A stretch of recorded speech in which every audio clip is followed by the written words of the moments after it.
नमस्कार, India voice पर स्वागत है आपका। मैं हूं आपके साथ प्रियंका मिश्रा। बुलेटिन की करेंगे शुरुआत। यूपी की सियासत से जुड़ी बड़ी खबर निकलकर सामने आ रही है। राहुल गांधी और अखिलेश यादव एक साथ। राहुल अखिलेश करेंगे साझा रैली। कन्नौज और कानपुर में राहुल अखिलेश की जनसभा। कुछ ही देर में कन्नौज में संयुक्त जनसभा को करेंगे संबोधित।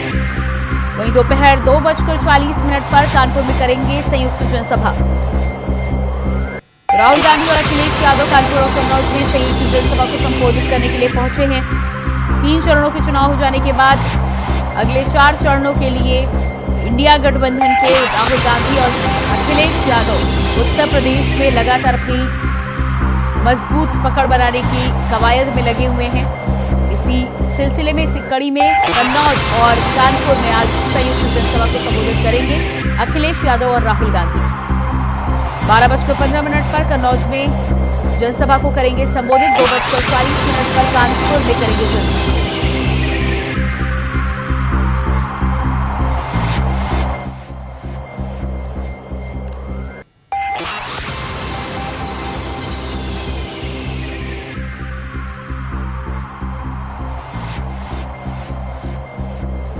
और इसी खबर पर हमारे साथ लखनऊ से लाइव संवाददाता मोहम्मद आसिफ बेग जुड़ चुके हैं। जी मोहम्मद आसिफ, जिस तरह से संयुक्त जनसभा को संबोधित करने वाले हैं राहुल गांधी और अखिलेश यादव, 12:15 पर कन्नौज का कार्यक्रम है, क्या कुछ जानकारी आप तक पहुंच रही है? आज सपा प्रमुख अखिलेश यादव और राहुल गांधी की साझा रैली कन्नौज में होगी। कन्नौज से अखिलेश यादव चुनाव लड़ रहे हैं। यहाँ पर चुनावी धार देने के लिए और विपक्ष पर हमला बोलने के लिए आज राहुल गांधी और अखिलेश यादव की यह रैली काफी अहम मानी जा रही है। कन्नौज के बाद कानपुर में भी साझा रैली, चुनावी रैली संपन्न होगी, जहां पर अखिलेश यादव और राहुल गांधी मौजूद रहेंगे। और जिस तरह से चुनावी रण में इस बार राहुल गांधी और अखिलेश यादव की यह जुगलबंदी दिख रही है और लगातार यह दोनों नेता एनडीए गठबंधन एनडीए का लगातार निशाना भी कर रहे हैं। तो कहीं न कहीं जिस तरह से मायावती के अकेले चुनाव लड़ने का जो ऐलान है, कहीं न कहीं इंडिया गठबंधन की टेंशन भी बढ़ाने वाला है। वहीं दूसरी तरफ एनडीए के जो भी नेता है चुनाव मैदान में है। आज कन्नौज की बात करें तो डिप्टी सीएम केशव प्रसाद मौर्य का भी चुनावी दौरा है, जो सुब्रत पाठक के लिए वोट मांगेंगे। तो कुल मिलाकर यह कहा जा सकता है कि अब जो है लड़ाई सीधे तौर पर इंडिया गठबंधन और एनडीए की दिखाई दे रही है। 54 सीटों पर अभी चुनाव होने हैं।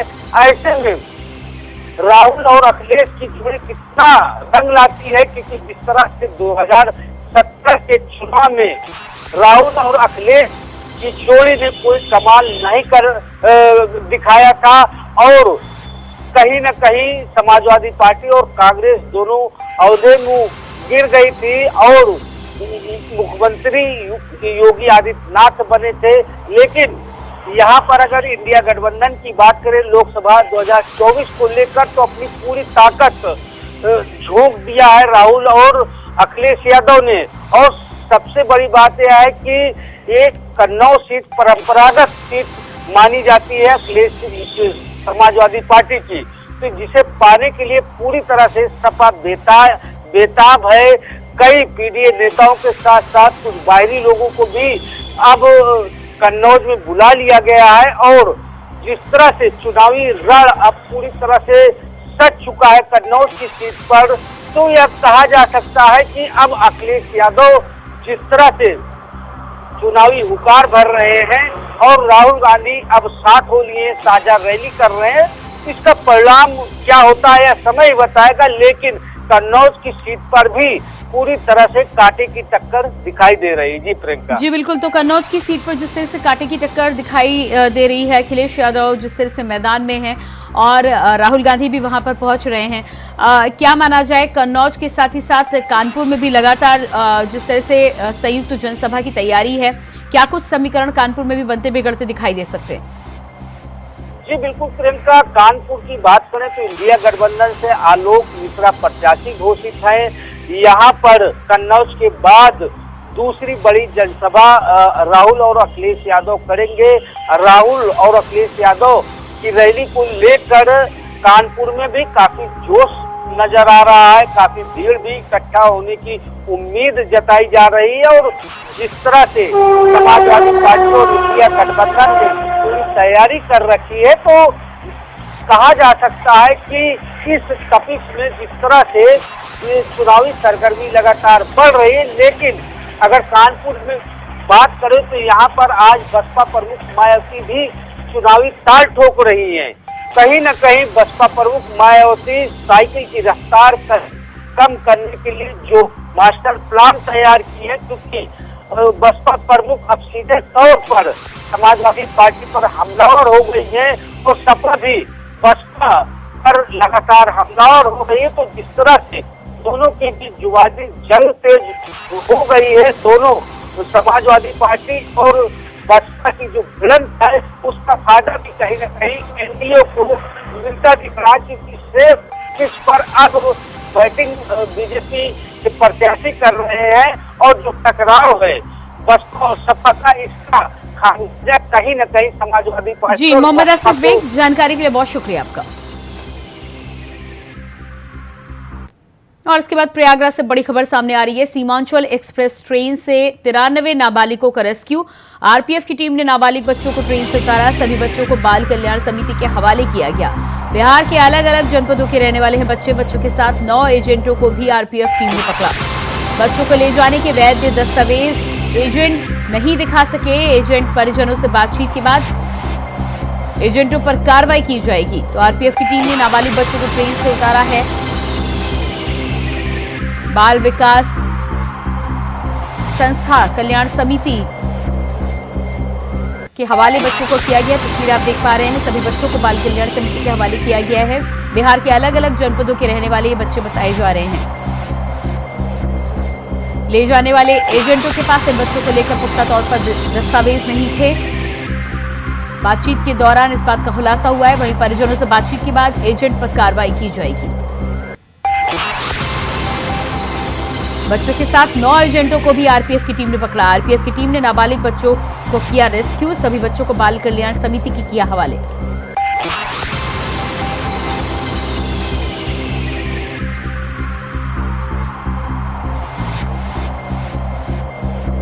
और इसी खबर पर प्रयागराज से हमारे साथ संवाददाता शोएब रिजवी जुड़ चुके हैं। जी शोएब रिजवी, जिस तरह से ये बड़ा मामला निकल कर सामने आ रहा है, 93 नाबालिग बच्चों को पुलिस ने रेस्क्यू किया है और बाल कल्याण समिति भेजा गया है, क्या है पूरा मामला? जी शोएब, क्या मेरी आवाज आप तक पहुंच पा रही है? जी मैं सुन रहा हूँ। बिहार से ये बच्चे बताए जा रहे हैं, 93 के करीब ये बच्चे हैं जिनकी उम्र जो है 9 से 13 साल के आसपास बताई जा रही है। हालांकि अब 2 चीजें निकल कर आ रही है। एक तरफ से ये बताया जा रहा है कि इन बच्चों को मदरसे में एडमिशन के लिए ले जाया जा रहा था। इनके परिवारों के साथ इकट्ठा करके ये जो 9 लोग पकड़े गए हैं, इनके सुपुर्दगी में इनको ले जाया जा रहा था। ये बच्चे अलग अलग मदरसों में पढ़ने के लिए जा रहे थे। हालांकि जो रेस्क्यू टीम है उसने ये कहा है कि ये बच्चों को एक तरह से बेचने की मकसद से भी हो सकता है इसे ले जाया जा रहा हो, इसलिए अब पुलिस इन बच्चों को अपने एक तरह से कह सकते हैं कस्टडी में ले लिया है। जो बाल सुधार गृह उनको दे दिया है और इन बच्चों के जो परिजन हैं उनको इसकी सूचना दी गई, उन्हें बुलाया जा रहा है, उनसे पूछताछ की जा रही है। ये बच्चे इन लोगों के साथ कैसे पहुंचे, इसके पीछे मकसद क्या है। हालांकि जो लोग पकड़े गए हैं उनका ये कहना है कि बच्चे बिहार से हैं और ये अलग अलग मदरसों में इनको एडमिशन कराया गया था और इन्हें वहां ले जाया जा रहा है। तो ये 2 तरह की चीजें निकल कर आ रही है। लेकिन जो पुलिस की टीम है, जो आरएएफ है, उन्होंने ट्रेन से इन बच्चों को इतनी ज्यादा संख्या में करीब 93 के करीब ये बच्चे थे और ऐसे में इन बच्चों को शक हुआ कि ये बच्चों को हो सकता है कि मानव तस्करी के रूप में इन्हें बेचने के लिए ले जाया जा रहा हो। और इसी आधार पर जो आरएएफ है उन्होंने इन बच्चों को वहां से वापस बुलाया है, अपनी कस्टडी में लिया है। बच्चे जो है वो 9 से 13 साल की उम्र के बताए जा रहे हैं। ज्यादातर जो बच्चे हैं वो बिहार के हैं और बिहार से इनको ले जाके ट्रेन से अलग जगहों पर ले जाया जा रहा है। ऐसा बताया जा रहा था कि जो 9 लोग पकड़े गए उनकी तरफ से कहा गया। लेकिन जो पुलिस की टीम है, जो आरएएफ है, वो इस पूरे मामले में अब जांच कर रही है कि आखिर ये बच्चे इनके पास कैसे पहुंचे, इनके परिजनों का इन बच्चों को जिस तरह से इनको ले जाया जा रहा था क्या इसकी जांच है। ये तमाम सवालों के जवाब अब तलाशने की कोशिश करेंगे। जी बिल्कुल, तो जिस तरह से बच्चों को रेस्क्यू किया गया है, बाल कल्याण समिति पहुंचाया गया है, फिलहाल बच्चों के ताजा हालात क्या है और उसके बाद जांच में आगे क्या कुछ निकल कर सामने आ सकता है। 9 एजेंट जिस तरह से बताए जा रहे हैं, क्या इस पूरे मामले में और भी अन्य खुलासे जांच के बाद होने के आसार हैं? बिल्कुल, इन्हीं सवालों के जवाब तलाशने की कोशिश की जा रही है, क्योंकि इन बच्चों के जो परिजन हैं अब उन्हें सूचना दी गई है, उन्हें बुलाया जा रहा है। साथ ही साथ जो काउंसलिंग टीम है वो इन बच्चों से बातचीत कर रही है, इनसे सच जानने की कोशिश कर रही है। 9 लोगों ने जो जानकारी दी है उसको क्रॉस चेक करने की कोशिश की जा रही है और आने वाले दिनों में इन जो बच्चों की बातचीत है, जो उनके परिजन आएंगे, उसके आधार पर ये तय हो पाएगा कि इन बच्चों को आखिर अब उसके बाद कहाँ भेजा जाएगा। फिलहाल जो 9 लोग पकड़े गए हैं उनका ये कहना है कि इन बच्चों को वो मदरसे के लिए ले जा रहे थे, लेकिन कितनी सच्चाई इन बातों में है इसका जवाब तलाशने के लिए बच्चों के जो परिजन हैं उनको सूचना दी गई। जब वो वापस आएंगे और यहाँ पर आकर उनसे पूछताछ की जाएगी, उसमें जो चीजें निकल कर आएंगी उसके बाद ही इन बच्चों को तय किया जाएगा कि कहाँ भेजा जाता है। एजेंट को जो गिरफ्तार किया गया है, एजेंट को लेकर जानकारी मिली थी कि दस्तावेज प्रोवाइड नहीं कर पाए हैं पूर्ण रूप से, तो क्या लग रहा है आपको कितनी कड़ी कार्रवाई अब की जा सकती है? देखिए, दरअसल जिस तरह से बच्चों के बारे में बताया जाए कि इनको मदरसे ले जाया जा रहा है, उसके कागजात वो दिखा नहीं पाए हैं कि इनको क्यों, किस आधार पर मदरसे ले जाया जा रहा था, इनको किस क्लास में एडमिशन कराना है। इनके परिजनों की तरफ से कुछ लिखित इस तरह की चीजें नहीं दी गई थी। यही वजह है कि इन पर शक हो रहा है और इसी वजह से अब पूरी जांच की जा रही है और उनके जो परिजन हैं उनका इंतजार किया जा रहा है, ताकि ये तय हो पाए, ये सच पता चल पाए कि क्या घर वालों की रजामंदी से इनको ले जाया जा रहा था, इनको मदरसे ही ले जाया जा रहा था, या ऐसा बहुत बार देखा गया कि छोटे छोटे रेस्टोरेंट में, होटल में बच्चों से जो बाल मजदूरी कराई जा रही है, क्या ऐसा तो नहीं कि इनको किसी घरों में काम करने के लिए बेचा जाए। इस तरह की तमाम संभावनाओं पर अब वो जवाब तलाशने की कोशिश कर रही है और उम्मीद की जा रही है कि परिजन आने के बाद ये चीजें साफ हो पाएंगी कि इन बच्चों को किस मकसद से बिहार से ले जाया जा रहा है। जी बिल्कुल, शोएब, इस जानकारी के लिए बहुत शुक्रिया आपका।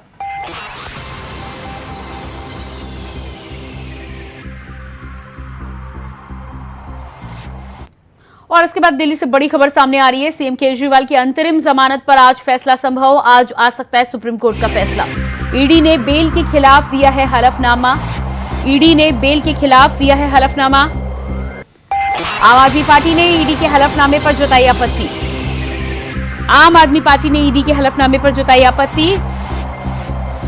दिल्ली एक्साइज पॉलिसी मामले में ईडी आज बढ़ाएगी अपना दायरा, वहीं ईडी सीएम केजरीवाल के साथ आम आदमी पार्टी को भी बनाएगी आरोपी। इतिहास में ऐसा पहली बार होगा जब किसी पार्टी को आरोपी बनाया जाएगा। तो आज अंतरिम जमानत को लेकर सुप्रीम कोर्ट से फैसला सामने आ सकता है। उधर ईडी ने बेल के खिलाफ हलफनामा दायर किया है, जिसका आम आदमी पार्टी लगातार विरोध कर रही है, लेकिन ईडी का ये भी कहना है कि अपनी जांच में आगे दायरे को बढ़ाते हुए आम आदमी पार्टी को भी वो आरोपी बनाने वाली है। और अगर ईडी इस जांच के दायरे को बढ़ाते हुए आम आदमी पार्टी को आरोपी बनाती है तो इतिहास में ऐसा पहली बार होगा जब किसी पार्टी को भी आरोपी बनाया जाएगा। तो देखना ये होगा कि ईडी की जांच में आगे किस तरह से कार्रवाई बढ़ती है। उधर सीएम केजरीवाल की अंतरिम जमानत को लेकर सुप्रीम कोर्ट से आज फैसला संभव।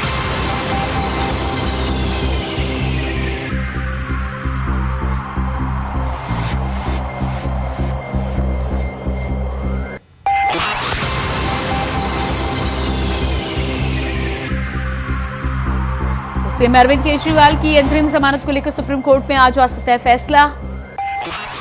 और इसी खबर पर हमारे साथ दिल्ली से संवाददाता अजीत कुमार जुड़े हुए हैं। जी अजीत, सीएम अरविंद केजरीवाल की अंतरिम जमानत को लेकर जिस तरह से आज फैसला आना संभव है, लेकिन उसके साथ ही साथ ईडी ने इस याचिका के खिलाफ हलफनामा भी दायर किया, जिसका आम आदमी पार्टी विरोध कर रही है। क्या लग रहा है आपको, किस तरह का फैसला आने की उम्मीद जताई जा रही है?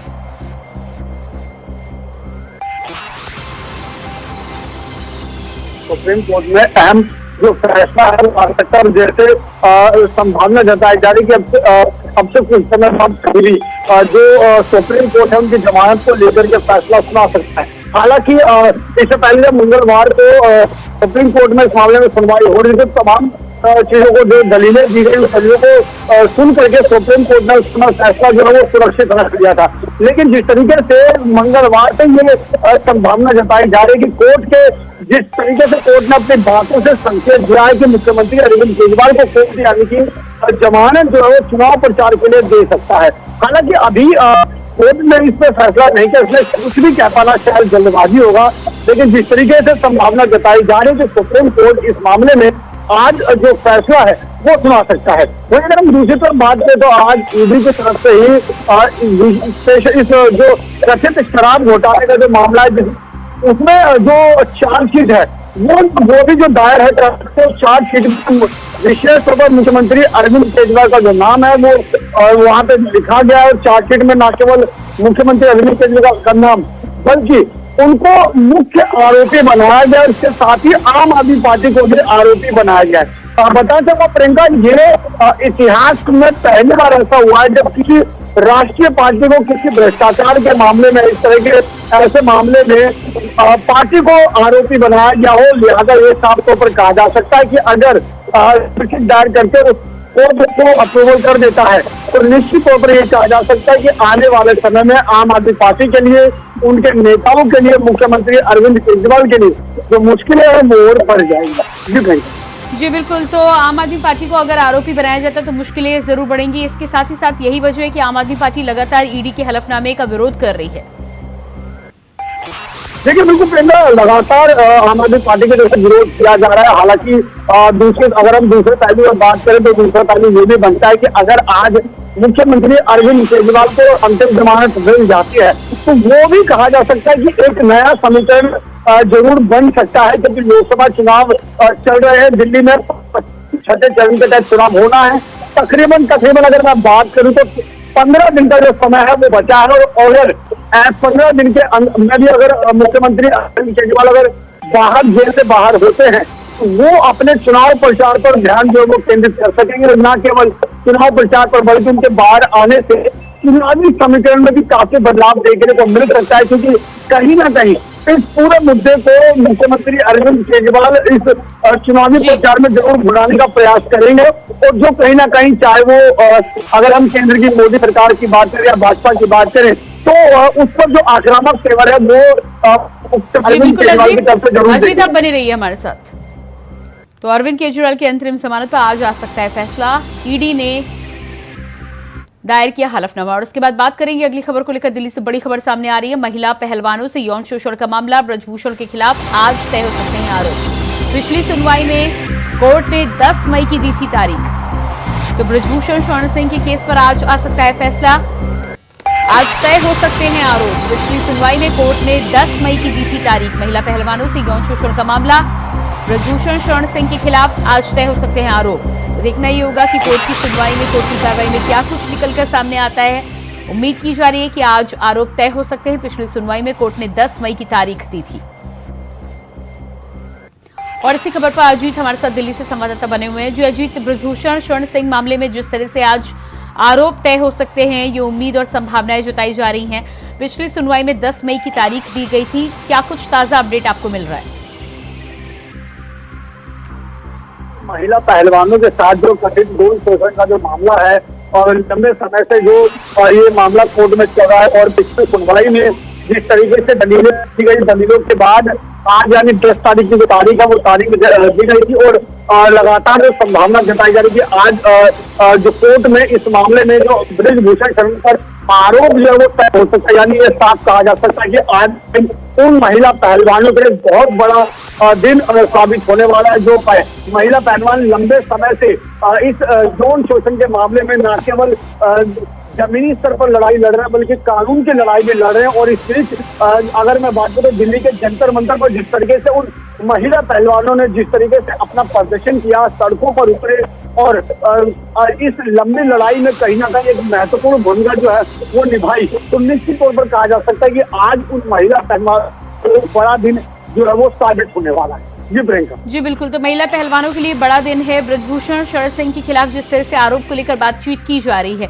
लंबे समय से बार बार एक तरफ तो आरोपों की बात की जा रही है, लेकिन ब्रजभूषण लगातार दावा करते हुए आ रहे हैं कि जांच कहीं से भी करा ली जाए लेकिन जांच में कुछ भी निकलने वाला नहीं है। ऐसे में दोनों तरफ से जो दावे किए जा रहे हैं उसको लेकर क्या कुछ जानकारी आपके पास है?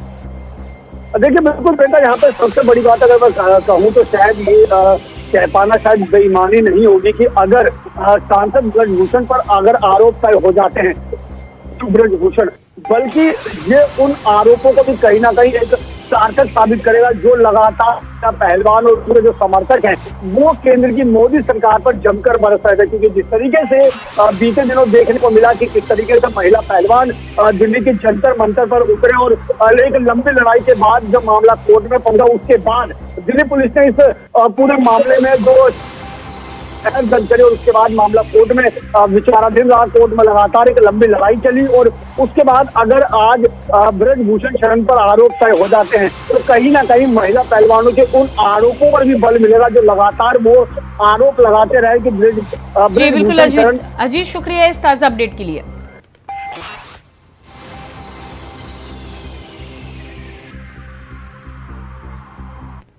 सैम पित्रोदा के बाद मणिशंकर अय्यर का विवादित बयान सामने आया है, जहां उन्होंने कहा है कि पाकिस्तान के पास एटम बम है, इसलिए सम्मान दे, जिस पर बीजेपी ने पलटवार किया है। चलिए आपको सुनाते हैं।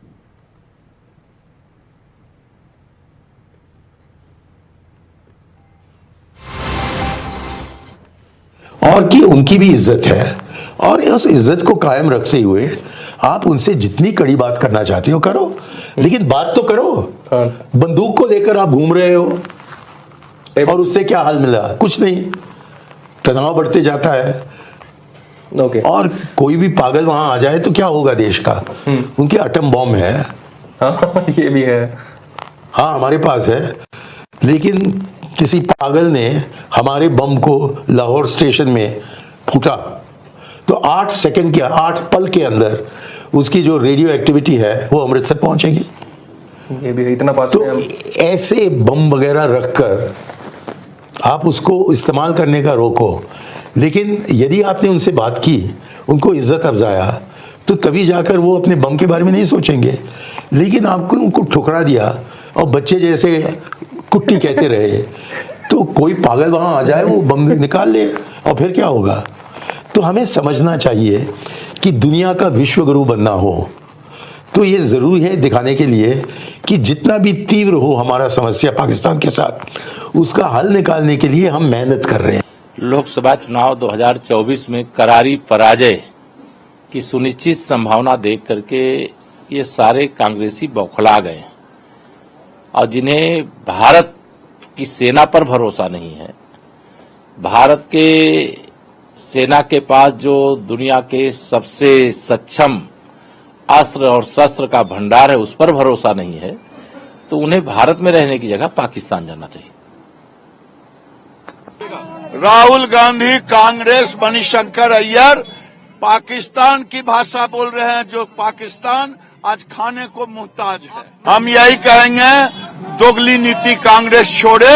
हिंदुस्तान इतनी ताकतवर है कि कोई आंख दिखाएगा तो पाकिस्तान भूगोल में दिखाई नहीं देगा। ये फारूक अब्दुल्ला की भाषा बोल रहे हैं, ये पाकिस्तान की भाषा बोल रहे हैं। ये कांग्रेस पार्टी पाकिस्तान की भाषा बोलता है, आतंकवादी की भाषा बोलता है। ये कांग्रेस का खौफ, ये डर या फिर पाकिस्तान प्रेम ये बार बार खुलकर आता है। और कांग्रेस के नेता रहते तो हिंदुस्तान में है, दिल पाकिस्तान में है और डराने का काम हिंदुस्तान को करते हैं। अरे पाकिस्तान की क्या हिम्मत कि हिंदुस्तान की तरफ आंख उठाकर भी देखे। भारत मुंह तोड़ जवाब देना जानता है, दिया भी है, बार बार दिया है। और इसलिए तो पाकिस्तान का हाथ कांग्रेस के साथ दिखता है। बार बार बयान इस तरह क्या रहे पाकिस्तान के कांग्रेस के समर्थन में और यहां से कांग्रेसियों के पाकिस्तान के समर्थन में। ये रहे यहां पर गए कुछ कांग्रेस के नेता, लेकिन दिलो दिमाग से अभी भी ये पाकिस्तान के साथ है। और इसी के साथ फिलहाल इस बुलेटिन में इतना ही। खबरों का सिलसिला जारी रहेगा। नमस्कार।